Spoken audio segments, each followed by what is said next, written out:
Subscribe and download over 1 million code snippet including this tutorial from codegive.com, link in the description below. Title: Creating a comma-separated string from a Python list.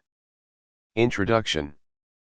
In Python, converting a list into a comma-separated string is a common operation, especially when dealing with data manipulation and file output. In this tutorial, we will explore various methods to achieve this task, accompanied by illustrative code examples. Method 1, using the join method. The join method is a convenient way to concatenate elements of a list into a single string with a specified delimiter, such as a comma. Output. Method 2, using a list comprehension and join.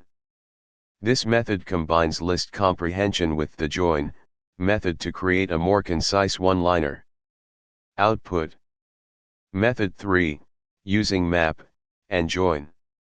The map function applies a given function to all items in an input list. Combining map with join provides an alternative approach to creating a comma-separated string. Output. Conclusion. In this tutorial, we explored 3 different methods to create a comma-separated string from a Python list. Whether you prefer the simplicity of the join method, the conciseness of list comprehension, or the combination of map and join, you now have multiple tools at your disposal for handling this common programming task. Choose the method that best fits your coding style and requirements. ChatGPT.